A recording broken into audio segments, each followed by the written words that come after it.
तुम्हाला एखाद्या गोष्टीची भीती वाटते का? हो, खोटं खोटं नाही काय म्हणताय. प्रत्येकाला आयुष्यात कसली ना कसली तरी भीती वाटत असते. अहो, माणूस आहे म्हटल्यावर त्याला मन आहे, मन आहे म्हटल्यावरती त्यात भावना आहेत आणि भीती ही अनेक भावनांपैकी एक भावना आहे.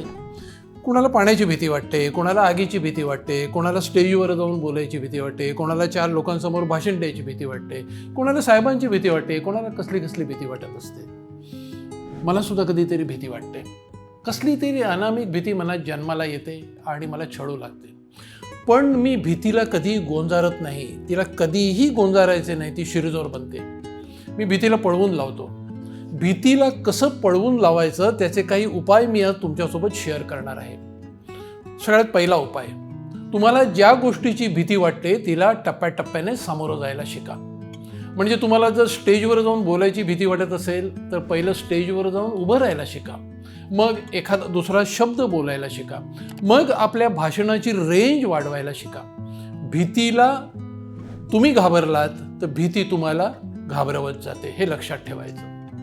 दुसरा उपाय, भीती, राग, क्रोध, शोक अशा नकारात्मक भावनांचा आणि श्वासांचा जवळचा संबंध असतो. तुम्ही घाबरलात की तुमच्या श्वासांची लय बिघडते, श्वास जलद चालायला लागतो. मग अशा वेळी काय करायचं? डोळे बंद करा आणि एक दीर्घ श्वास घ्या. तो हळूहळू सोडा. असं साधारणपणे 5 मिनिटं करा. हे तुम्ही 5 मिनिटं केलं की तुमचा मेंदू शांत होईल आणि तुमच्या भीतीची लेवल कमी होईल. तिसरा उपाय तुमच्याशी शेअर करतो. तुम्हाला ज्या गोष्टीची भीती वाटते आणि ती का वाटते या दोन्ही गोष्टी एका कागदावरती लिहून काढा.